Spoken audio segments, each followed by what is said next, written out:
स्वागत है बच्चों आपका हमारे इस नए चैनल पर जिसका नाम है छोटी छोटी पर बड़ी बातें। ठीक है, तो हमारे इस चैनल में आप बिल्कुल नए हो तो ज़रूर इसको सब्सक्राइब करना और इसे लाइक भी करना। चलिए बिना देरी करते हुए हम लोग शुरू करते हैं आज की कहानी। छोटी छोटी पर बड़ी बातें, मतलब ये बातें देखने में तो बड़ी छोटी लगती है मगर होती है बड़ी बड़ी बड़ी बड़ी बातें। जैसे हम छोटे छोटे बच्चे हैं, छोटे मगर कभी कभी हम बड़ी बड़ी बातें कह देते हैं जो कि बड़े लोग भी नहीं समझ पाते, है ना। छोटी छोटी पर बड़ी बातें, यीशु मसीह के नाम से आप सबों का हम स्वागत करते हैं, मेरे छोटे छोटे नन्हे मुन्ने बच्चों का। और इस नए चैनल में आप देख सकते हैं बहुत सारे सरप्राइजिंग आइटम्स, और हम सबको और ज़्यादा सरप्राइज तब लगेगा जब आप जान पाएंगे कि यीशु मसीह ने हमारे लिए क्या कुछ ना किया। हमारे पास छोटा सा दिल है और हम यीशु मसीह को उसे लेते हैं, मगर उससे पहले चलिए एक छोटी सी दुआ करते हैं। दयालु परमेश्वर, हम आपके पास आते हैं प्रभु जी, समय आपका धन्यवाद देते हैं प्रभु जी, और इस छोटे से मीटिंग को प्रभु संडे स्कूल को तेरे हाथों में समर्पित करते हैं। धन्यवाद के साथ छोटी सी दुआ को फिर से एक बार मांग लेते हैं यीशु मसीह के नाम से, जैसे सुनकर और कहने कीजिए आमीन। तो चलिए आज की स्टोरी हम लोग देखते हैं। आज की स्टोरी है ढोलू और भोलू की। ठीक है, एक मजेदार बात यही है कि हम सोचते हैं कि हम लोगों को बहुत प्यार करते हैं, चाहे हम अपने माता पिता को बहुत प्यार करते हैं या हम अपने फ्रेंड्स को बहुत प्यार करते हैं, तो क्या काफी होता है कि हम अगर उसे प्यार करते हैं तो फिर प्यार हम जाहिर कैसे करें? प्यार जाहिर करने का सबसे अच्छा तरीका ये होता है कि हम उसकी इच्छा पर चलें, है ना। तो आज के इस वीडियो में हम यही देखेंगे कि प्यार का मतलब होता है कि उसकी इच्छा पर चलना। हम सभी तो बोलते हैं कि यीशु मसीह हम आपको बहुत प्यार करते हैं, प्रभु हम आपको बहुत प्यार करते हैं, हम आपके लिए कुछ भी कर सकते हैं, हम डेली संडे स्कूल आते हैं, हम डेली चर्च जाते हैं, हम बाइबल रीडिंग भी करते हैं और हम अच्छे अच्छे गीतों को भी सीखते हैं, है ना। मगर इतना ही काफ़ी नहीं होता है बच्चों। कभी कभी ये जानना बहुत ज़रूरी होता है कि हम जो कुछ भी कर रहे हैं क्या हम वो परमेश्वर की इच्छा पे कर रहे हैं। चाहे हम अच्छे काम भी कर रहे हो तो भी क्या सचमुच उसमें परमेश्वर की इच्छा है या नहीं। तो चलिए ये जानने के लिए देखते हैं ढोलू और भोलू की ये कहानी। तो चलिए कहानी शुरू करते हैं, और हमारी कहानी है आज बाइबल से जो वचन लिखा हुआ है मत्ती रचित सुसमाचार उसका 7 अध्याय 21 से 23 पद तक, जहाँ इस तरह से लिखा है, Not everyone who says to me, Lord, Lord, shall enter the kingdom of heaven, but he who does the will of my Father in heaven. जो प्रभु प्रभु कह के मेरे पास आते हैं वो सारे के सारे स्वर्ग राज्य में आएंगे नहीं, अंदर उनको ग्रहण नहीं किया जाएगा, मगर सिर्फ उन्हें ही ग्रहण किया जाएगा जो मेरे पिता की इच्छा पर चलते हैं। तो पिता परमेश्वर की इच्छा पर चलना हमारे लिए बड़ी बात है। ये बात ज़रूरी नहीं है कि हम क्या कर रहे हैं, कितने अच्छे काम कर रहे हैं। ठीक उसी तरह जैसे कि हमारे इस छोटे से विलेज की कहानी है। ये एक नॉर्मल कहानी है, एक छोटे से परिवार की कहानी है, जो विलेज का नाम है, जिस गांव का नाम है कि पहाड़पुर। इस गांव का नाम है पहाड़पुर। पहाड़पुर पहाड़ों से घिरा हुआ एक छोटा सा गांव था, और पहाड़पुर में बहुत अच्छे अच्छे सब्जियां मिलती थी, बहुत अच्छे अच्छे धान उगते थे, मगर मिठाइयों की दुकान थोड़ी कम थी। यहाँ रहते थे रामू जी। रामू जी रहते थे एक छोटे से घर में, बहुत प्यारा सा घर में, अपने 2 बेटों के साथ। बड़ा बेटा जिसका नाम था जिसका नाम था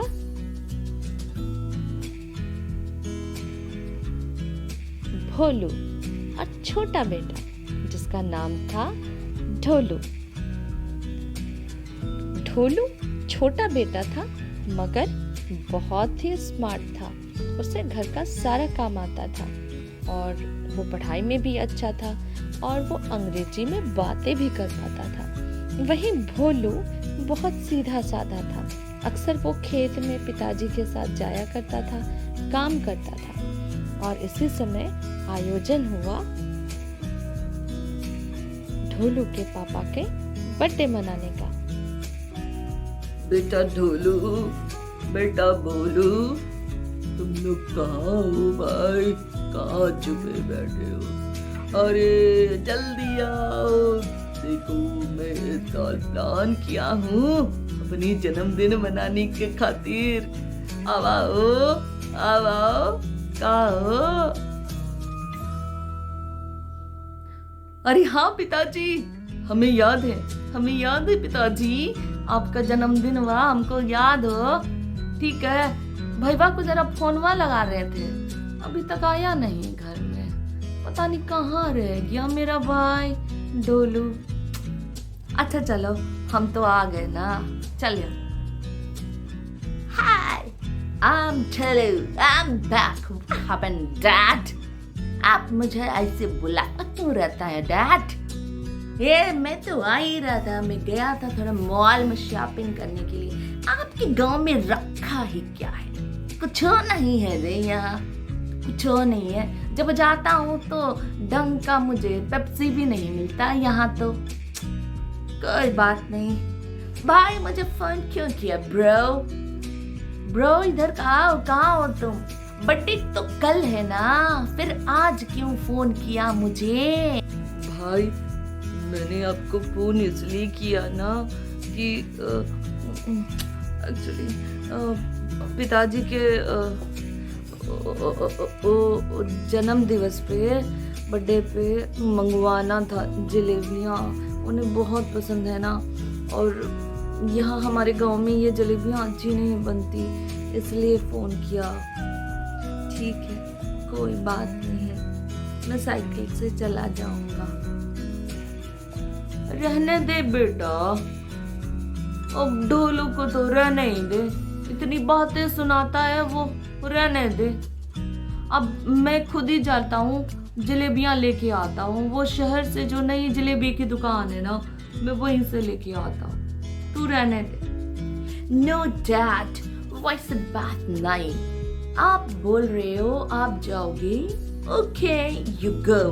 मगर क्या है पापा, मैं अच्छा से बोल रहा हूँ, मैं आपको बहुत प्यार करता हूँ। I love you, I love you, I love you, I love you, I love my dad, I love my dad, you I love my dad. मगर आप जाना चाहते हैं तो आप मुझसे ज्यादा अच्छा जलेबी ला सकते हो ना, इसीलिए कोई बात नहीं, मैं जा रहा हूँ अपने दोस्तों के पास, और जैसे पार्टी शुरू होगी मैं आ जाऊंगा। ये बात तो है पापा, ये ढोलू आपको बहुत प्यार करता है, आपके लिए कितनी दूर दूर से सब्जियां भी लेके आता है, और मैं देखो कुछ भी नहीं कर पाता। मुझे साइकिल ही सिर्फ चलानी आती है, मैं कुछ नहीं अच्छा कर पाता, मैं पढ़ाई भी ठीक से नहीं कर पाता। मैं तो आपका बेकार का बच्चा हूँ पापा, मगर वो ढोलू तो बहुत स्मार्ट है, बहुत अच्छा है ना? मगर मैं भी आपको बहुत प्यार करता हूँ पापा, और मैं कुछ नहीं कर सकता, मगर मुझे संडे स्कूल में आंटी ने सिखाया था, और वो हमारी चुलबुली दीदी ने भी बताया था कि हम प्रेयर कर सकते हैं जब हम कुछ नहीं कर सकते। तो मैं जीसस के पास में प्रेयर करता हूँ आपके लिए हमेशा, मैं आपको भी बहुत प्यार करता हूँ। भोलू ने सोचा कि मैं जाके बाजार से शहर जाके अपने पिताजी के लिए जलेबी तो नहीं ला सका, मगर मैं अपने बगीचे के फूल जरूर अपने पिताजी को दूंगा। कह के सुबह सुबह वो चल पड़ा, और जैसे वो घर के अंदर जा रहा था तभी उसने देखा कि पिताजी यहाँ नहीं है। और अचानक से जब घंटी बजी मोबाइल में, वो चौंक गया बहुत बुरी तरह से। उसके तो जैसे सक्के बक्के ही उड़ गए। अब वो सोचने लगा कि ये क्या हुआ हमारे साथ, ये क्या हुआ। दरअसल मोबाइल में फ़ोन आया था हॉस्पिटल से कि उसके पिताजी रामू जी की एक्सीडेंट हो गई है और वो मिठाई के दुकान से वापस आते समय वो बुरी तरह से जख्मी हो गई। डॉक्टरों ने उसे ऑपरेशन वार्ड में शिफ्ट कराया है और अभी अभी ऑपरेशन उसकी हो रही है। बड़ी मुश्किल से घर का नंबर मिल पाया था और ये हॉस्पिटल में भागे भागे सबसे पहले आया भोलू। भोलू आते ही अपने भाई को भी फोन करके बुलाया और भागा भागा वहां आया ढोलू।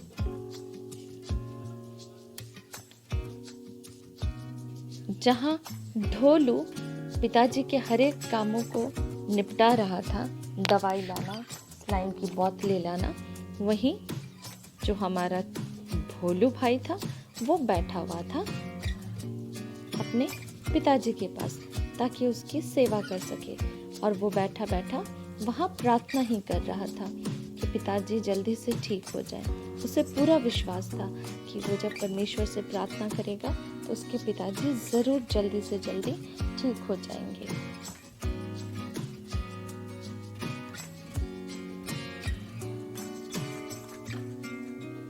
चूंकि भोलू बहुत सिंपल था, बहुत साधारण लड़का था, उसे कुछ आता भी नहीं था, वो ज़्यादा से ज़्यादा प्रार्थना ही कर सकता था। और यही वो अपने पिताजी से कहने लगा, पिताजी मैं आपके साथ कुछ नहीं कर पाऊँगा मगर मैं प्रार्थना ज़रूर कर सकता हूँ। मगर दोनों भाई ही बहुत विश्वासी थे। मगर जैसे ही डॉक्टर ने एक हिदायत दी तो दोनों चौंक गए। डॉक्टर ने कहा, हे ढोलू एंड भोलू, मुझे आपको ये बताने में कुछ अच्छा नहीं लग रहा है, मगर ऑपरेशन तो हमने कर दिया उनका, मगर उनकी स्थिति अभी कुछ ज़्यादा ठीक नहीं है। एंड मैं बस इतना ही कहना चाहता हूँ कि अभी कम से कम 3 दिनों तक उन्हें पानी नहीं दीजिएगा, ठीक है? क्योंकि ऑपरेशन के बाद में देखिए उनकी अवस्था बहुत अच्छी नहीं है। बहुत सारे चैनल्स चले हुए हैं, स्लाइड्स चल रहे हैं, है ना? तो वो दिक्कत में आ जाएंगे अगर आपने थोड़ी सी भी पानी उसे दे दी तो। 2 दिन के बाद हम लोग ऑब्जर्व करेंगे उसे और देखेंगे कि तबीयत ठीक है तो हम पाइप्स वगैरह जो उनके स्टमक में डाले हुए हैं वो निकाल देंगे, फिर आप लोग उसको पानी पिलाइएगा। मगर पहले कोकोनट वाटर से हम लोग शुरू करेंगे। तो बहुत ज़्यादा ध्यान रखना होगा आपको कि उन्हें किसी भी हालत से पानी नहीं मिलनी चाहिए। ढोलू भोलू, आप समझ गए हो? ओके, चलिए मैं चलता हूँ अपने दूसरे पेशेंट को अटेंड करने के लिए। कुछ ज़रूरत हो तो मैंने वहाँ नर्स को बता दिया है, वो हर 15 मिनट्स में मुझे रिकॉर्ड्स भेजती रहेंगी, ठीक है? Yes doctor, I can understand. तो okay, we will try to not get the better. Okay, मैं तो समझ गया हूँ, पता नहीं मेरे ब्रो को समझ में आई है कि नहीं। हे ब्रो, पता है इन्होंने क्या कहा? इन्होंने कहा कि पिताजी को किसी भी सूरत में पानी नहीं देने का है। अभी ऑब्जर्वेशन में उन्हें रखा गया है। समझ में आया ब्रो? हाँ भाई, मैं समझ सकता हूँ। मैं पिताजी को पानी नहीं दूंगा और जब तक डॉक्टर्स नहीं बोलेंगे तब तक तो बिल्कुल नहीं दूंगा। यीशु मसीह, मैं आपके पास में आता हूँ। आप कोड़े खाए तो हम चंगे हो गए, मेरे पिताजी को ठीक कर दीजिए प्रभु, जल्दी से जल्दी ठीक कर दीजिए। आपने कहा कि आपके वचन के अनुसार हमें चलना है, तो प्रभु डॉक्टर ने कहा पानी नहीं देने को। मुझे बहुत मन कर रहा, मैं पानी दे दूँ। पिताजी को पानी के लिए तरसता हुआ नहीं देख सक रहा हूँ, मगर मैं विश्वास करता हूँ कि आप उसकी मदद कर रहे हैं। मैं उनका बात को नहीं मान करके नहीं उनको पानी दूंगा, मैं पानी नहीं दूंगा, मगर आप मदद कीजिए। आप जीवन के जल हो प्रभु जी, आप मदद कीजिए, आप मदद कीजिए प्रभु। तो आप लोगों ने डॉक्टर की बात तो खुद ही सुन ली कि डॉक्टर सीधे बोल दिए कि बिल्कुल पानी नहीं देना है। मगर जितने भी गांव के लोग वहां देखने के लिए आते तो सबके पास जाकर के रामू यही कहता कि मुझे थोड़ा सा पानी दे दो, प्लीज़ मुझे थोड़ा सा पानी दे दो। मगर सिस्टर को और वहाँ के बाकी नर्सेस को भी डॉक्टर ने बोल दिया था कि खबरदार कोई भी गलती से भी पानी नहीं देगा, क्योंकि पानी इनके लिए अभी बहुत खतरनाक साबित हो जाएगा, इसलिए कोई भी पानी मत देना। और जब जब कोई पानी मांगता तभी एक ही जवाब डॉक्टर देता, पानी नहीं देना। है ये डॉक्टर्स तो बोल रही है कि पानी नहीं देने का, पानी नहीं देने का, बट आई थिंक कि ऐसे तो डिहाइड्रेशन हो जाएगा और बहुत सारी प्रॉब्लम्स हो जाएंगे। मुझे लगता है कि अगर हम थोड़ा सा पानी दे दें तो कोई दिक्कत नहीं है। क्या बोलते हैं ब्रो? ये डॉक्टर्स आजकल कुछ ज़्यादा ही रेस्ट्रिक्शंस करते हैं, मतलब आई मीन टू से कि ज़्यादा ही नियम कानून बताते हैं। ऐसा कुछ नहीं होता, अगर थोड़ा पानी देंगे। कितना बेचारे पिताजी रो रहे हैं। आई लव माई डैड, वो इतना रो रही है, मुझे बिल्कुल अच्छा नहीं लग रहा है। मैं उनको तो पानी देने के लिए चला। नहीं भाई, बिल्कुल पानी नहीं देना, बिल्कुल नहीं देना। डॉक्टर ने मना किया है और डॉक्टर की बात माननी चाहिए। और यीशु मसीह ने बोला है जो जिसके अधिकार में हम रहते हैं हमें उसकी बात माननी चाहिए। वो हमारी भलाई के लिए बोलते हैं और मैं तो परमेश्वर की मर्जी के बिना उन्हें पानी नहीं दूंगा। इस समय परमेश्वर की मर्जी नहीं है, तभी तो डॉक्टर नर्स सब लोग मना कर रहे हैं कि पानी नहीं देने का। मैं पानी नहीं दूंगा और तुम्हें भी नहीं देने दूंगा। तुम पानी नहीं दोगे, बिल्कुल नहीं दोगे। ब्रो, यू आर रियली एकदम गांव के गवार हो। तुम्हें जरा सा भी अक्ल नहीं है, तुम्हारी बुद्धि तो बिल्कुल काम नहीं करती है। अरे आज मॉडर्न टेक्नोलॉजी में ज़रा सा पानी दे देंगे तो कौन सी बड़ी बात हो जाएगी, ऐसे कोई दिक्कत नहीं है। और रहा परमेश्वर की इच्छा पे चलने का, तो मैं तो हमेशा ही परमेश्वर की इच्छा पे चलता हूँ। तुम तो एक संडे स्कूल भी नहीं गए थे, याद है तुम्हें वो दिन? उस दिन मैं गया था।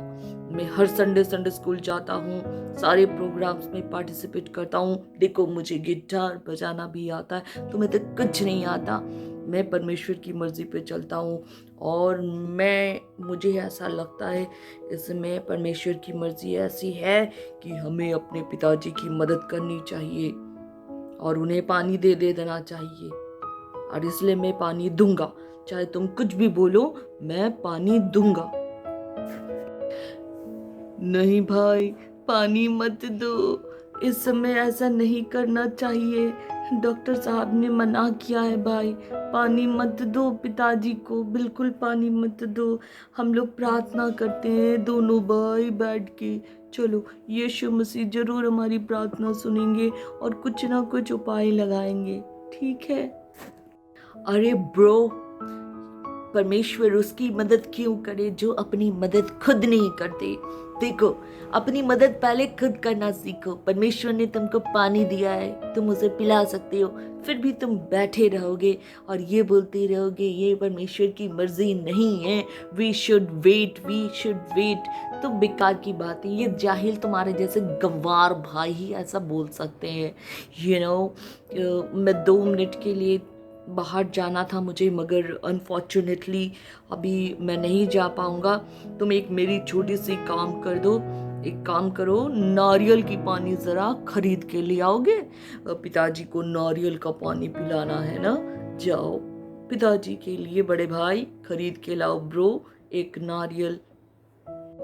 ठीक है भाई, मैं नारियल का पानी लेके आता हूँ, मगर वो तब तक नहीं पिलाएंगे जब तक डॉक्टर साहब नहीं बोलते कि नारियल का पानी पिलाना है। ठीक है, मैं जा रहा हूँ नारियल के पानी खरीदने के लिए। और ठीक है, मेरे पास थोड़े पैसे हैं, मैं खरीद लूँगा। अंततः ढोलू ने ये दिखाया कि वो बहुत चतुर है, उसकी बुद्धि बहुत तेज है।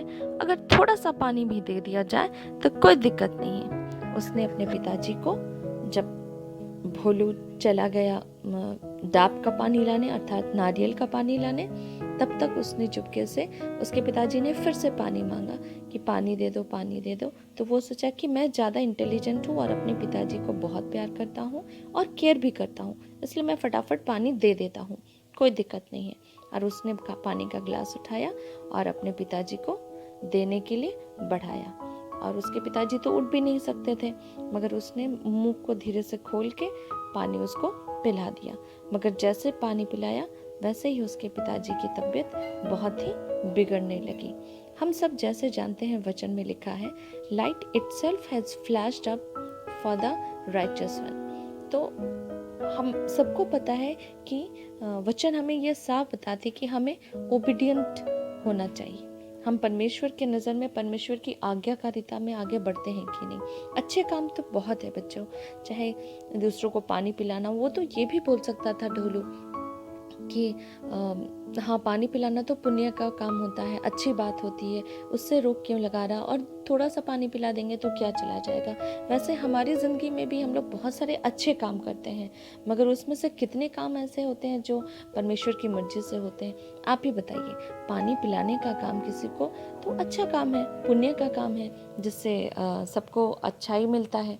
मगर इस वक्त ये अच्छाई का काम भी उसके लिए एक खतरनाक काम बन गया था, उसके पिताजी के लिए, जिससे उसकी तबीयत धीरे धीरे बिगड़ने लगी थी, है कि नहीं। तो कभी कभी जब हम अपने दिमाग से सोचते हैं कि ये काम मेरी नज़र में बिल्कुल सही है और हमें करना चाहिए, जैसे कभी कभी बहुत बड़ी बड़ी बातें भी हो सकती है।